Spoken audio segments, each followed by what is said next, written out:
Hello, everybody, and welcome to Perspectives. We are certainly glad you're here today. We have a very special guest, somebody that has been a friend of mine for a number of years, someone who I respect more than I can tell you, and who never, ever curbs his enthusiasm for giving his opinion. Believe me, he's going to today. I'm talking about John Durkee. And for some reason, I always want to say the Reverend John, but it's not that. John is the retired news director of KWGS here in Tulsa. John, welcome. Well, thank you. Nice to be back, Sam. Good to see you. Good to have you back. Good to be had. Everything okay? As far as I know. Okay. Unless you're about to tell me otherwise. Before we get into serious stuff, I want to bring up something with you and to get your take on it. Oh, okay. That folks at home are going to say, wait a minute. John Durkee is in the Journalism Hall of Fame, and you're asking him a superficial question. There's more to this story than meets the eye. And I'm talking about the governor's son and the flap that developed after the election. Now, you know the story, and you know all that went into it, and you heard the audio tape where he says to the officer, "I'm the governor's son," and the officer says, "I don't care." I don't care. Yeah. And all of a sudden, about 2 days later, it hit me, wait a minute. This story didn't air until after the election. John, what was going on there? I do not know, but you have to wonder if someone didn't know that story and maybe sat on it till after the election. You hate to be that suspicious of people in your craft, but how did reporters miss that? You know, if they were doing the beat work, going down to the courthouse, the sheriff's office, looking at the arrest records, like we did in the old days, that would have shown up that, you know, they had that stop and that the governor's son was taken into custody. I don't know that someone deliberately, you know, suppressed the story, but you have to wonder. It certainly smacks of it. Yeah. Well, let me dance around and come at this a different angle. The fact that it aired after the election, and I thought, wait just a minute. If this story broke a week or two before the election, why didn't it air? Does it mean folks in our craft are not doing their job anymore? John, you're a Hall of Famer. Tell me about it. I fear that's part of the case. You know, there were so many ads talking about the dark money ads, talking about the state corruption, and then all of a sudden this happens, which would have been perfect for someone to have jumped onto as a news story, but it didn't happen. And you have to wonder if somebody didn't cover it deliberately, or they just simply missed it. Has the craft people in the industry gotten that sloppy? And sometimes I fear they have. That's a I pretty really powerful statement. You know, used to be Tulsa was maybe a third-tier market. You'd have to start off in Joplin or Fort Smith, and then maybe go to Wichita or Amarillo before you got to Tulsa. Now we're pretty much an entry market. On election night, I was watching one of the local channels, and they did a live shot, a live report from the scene at one of the watch parties. And the reporter at the watch party said, right now we expect Senator-elect Markwayne Mullin to come in and talk to the crowd in about 30 minutes at the watch party, and didn't get the candidate's name correctly. How did that happen? You know, someone is not coaching the talent somewhere. Talent? Well, did you use that I word? use that word, but I know where you're going to go with it. But yes, I use that word. You know, and I think a lot of it is just, you know, we're putting people right out of college, right on camera. Right, and you know, remember the old days of Edward R. Murrow, the London Blitz, those classic CBS reports. Oh, I love the one, and I've got a copy. I'll play it for you sometime. He walks over. this is Edward R. Murrow. That's the first thing you hear. And this is London. And he lays the microphone down on the edge of the building and he walks away. And for 15 minutes, you heard the bombs exploding and the people screaming. And then he walked over, picked up the microphone and said, "This has been Edward R. Murrow in London. Yeah. Good night and good luck." Right. And those were all live. Radio reporters, CBS did not allow recorded reports back in those days. Everything was live. And that was his one job, was to do a radio report. Well, fast forward to the 1970s, we started recording things and everything wasn't live. And you'd go back in and you'd do some post work and clip out all of the stutters and the word fumbles and clean up everything. Okay. Now fast forward to today. Not only are you doing that, you're writing a story for radio or television, getting your production work done, but you're also, when you finish, you're writing a web version of the story. And then after you get the web version story finished, then you have to put something on social media. And news consultants want you to put that social media thing not only on the station site, but on your site, because your followers would like to see this. And they're pulled in all these different directions, and they're not focusing on the craft, getting the story right. Oh, I remember the days. There used to be a fellow here named Bob Gregory, Yes. whose real name was Bob Pitcock. Bob was a no-nonsense kind of guy. Yes, he Worked was. for Channel 8 in Tulsa. And when, And CBS Radio for a yeah, while. oh yeah. Yeah. And I mean, he was, man, listen, you talk about somebody with killer instinct.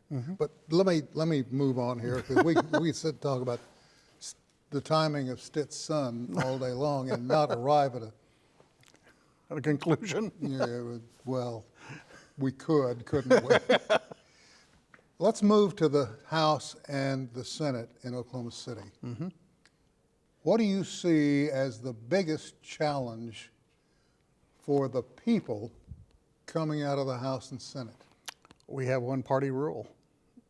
And I think the Republicans are going to put their proposals up and they're going to pass, and Governor Stitt's going to sign them. We saw this with abortion in the last session. And I think there'll be other proposals. There was one that came out a couple of days ago that's very similar. I think it was on, we need to make weapons a little more available to younger people.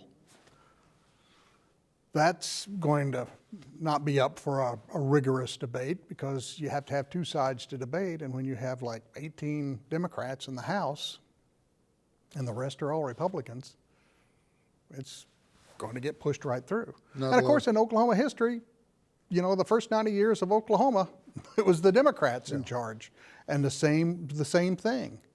And maybe you look at Oklahoma City and Tulsa, you look at the election maps, and they're starting to turn a little purple, not quite as red as they used to be.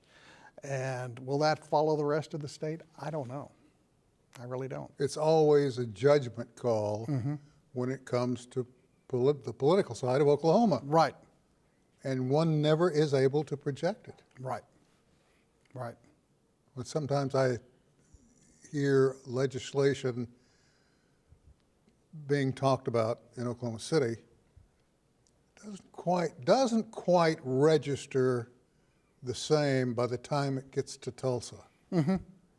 Does that work with you? Yeah, I hear that. I hear that as well. And some of the legislation doesn't really have an impact on people in Tulsa. You think there was the bill a couple of years ago where they were wanting to hunt feral hogs. Well, nobody in Tulsa is running around hunting feral hogs. They might be over in Osage County or Adair County or nearby, but a lot of the stuff that happens does not have a direct impact on Tulsa. As a true journalist, and I say this with all the respect I can muster, does the gun issue bother you? I would like to see a more rigorous debate on it. You know, I own a firearm. I don't want anybody to come and take it away from me. But at the same time, I don't, you know, I'm not going to go out hunting with a AR-15. You know, I don't need to do that. So, yeah, it does bother me. And there is no concrete debate happening right now. Right. And There won't be.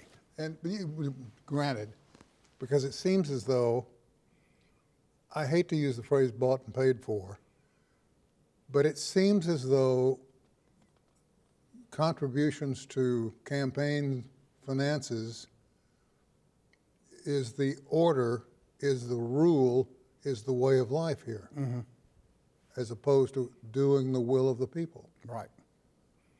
And then somebody could say, well, Sam, they can change that at the ballot box. You just mentioned it seems to be changing to a shade of purple. In Tulsa and Oklahoma, maybe Cleveland County's the Norman area, but Yeah. the rest of the state's not yet. And I don't know that it will, by the way. That's pretty spooky. What about children in Oklahoma? What do they stand to gain from the current members of the House and Senate? Depends on your take of what needs to be done for the children. You know, if you're talking about, you know, parents have rights and need to be at the school board meetings, and they need to voice their concerns about books. But we don't need to be banning books, you know, Or burning them? Or burning them. Yeah, I mean that's very 1938 Germany, your history. And I hear that. I've got grandkids that are in the public schools, and you know, some of the books may not be something I want them to read, but you know, I want their parents to tell them, don't read this. Because they're going to ask you uncomfortable questions. Yeah. Yeah. Yeah. And I'm uncomfortable enough as No, it we're is. not. You goober. We're going to take a short break. We'll be back with more from John Durkee right after this.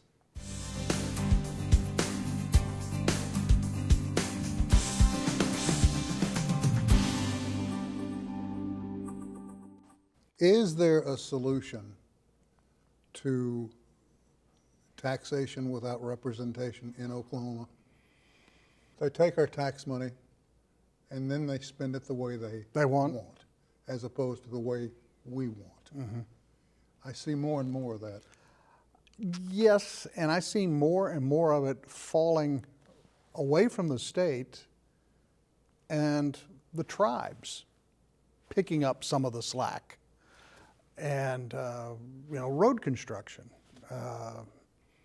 The Cherokee spent a lot of money fixing up I-44 and 412 They certainly out did. by the casino. They're spending a lot of money on education. They're spending a lot of money on health care. And you know, you have more and more people trying to get into the tribes because they're offering assets and programs that you can no longer get from the state, or better services and health care. If you're a tribal member, you get free health care. And you know, you say socialized medicine. Oh, that's socialism. Oh, But you know, I'm a Cherokee, you know, and I'm happy to use the facilities, and Certainly. don't consider myself some socialist, and you know, but there are programs like that you know, you would think the state would step in and help moms more than they're doing, or help with the homeless situation. help with the homeless situation. You know, and that's a big problem right now in Tulsa, and it's just not, you know, the downtown area. It's everywhere. I live just south of Tulsa, and you see homeless people at 91st and Mingo in far south Tulsa. And what is the answer to that? Yeah. How do we address that? Where are we going with that problem? And it just keeps getting worse. You know, Mayor Bynum has come out with a few programs, help people get jobs. but it never seems to quite get the traction to keep moving forward. Any solutions in your mind? Well, I know that Is that an there's, unfair question? oh, I don't know that I have a solution, but I think the efforts that they're doing to these tiny homes, the little villages that they're building, I think that's probably a good idea to try that at least. I don't know that it'll solve the problem. You know, people are going to have to want to be no longer be homeless. They're going to have that's going to have to be a desire, and that's from inside. And to that take person. care of where they'll be Right. once they are free Yeah, of the just- homeless shackles. Right, not come in and just trash the place and you know, tear it up. You know, So- I've been in this business over 50 years, and which makes me a bit of a dinosaur.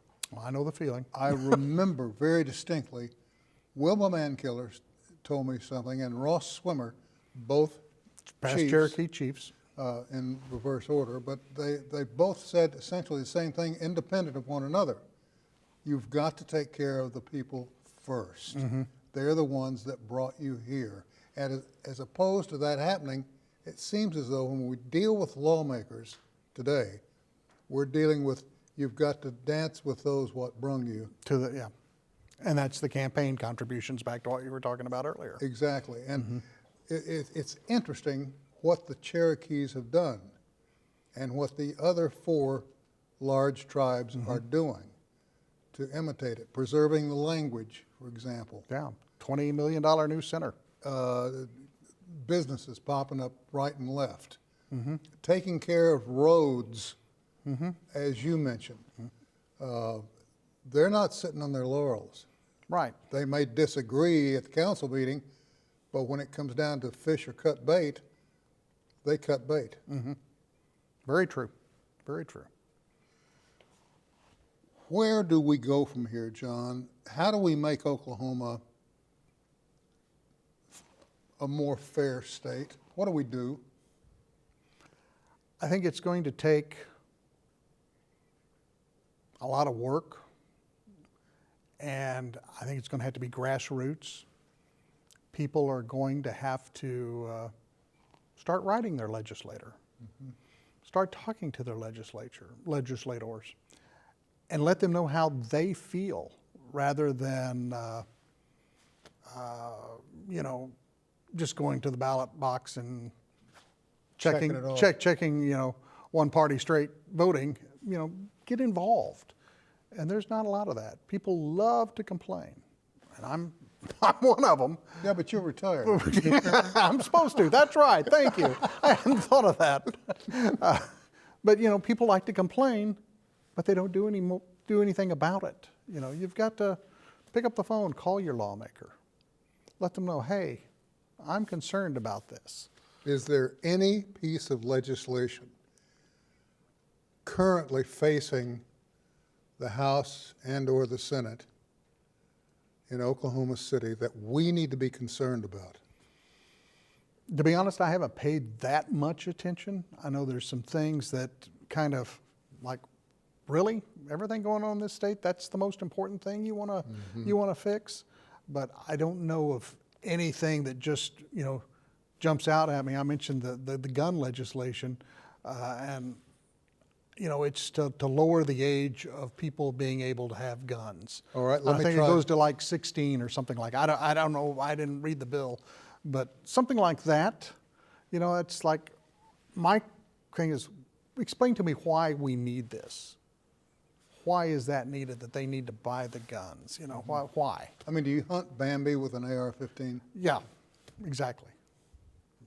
I don't know. Really? Yeah. Well, it strikes me in all my years of being either on camera or behind a microphone, I have yet to see, one, the coverage fall the way it's fallen. Number two, I think in some ways it mirrors the performance of the very people that are supposed to be under the microscope, the elected officials.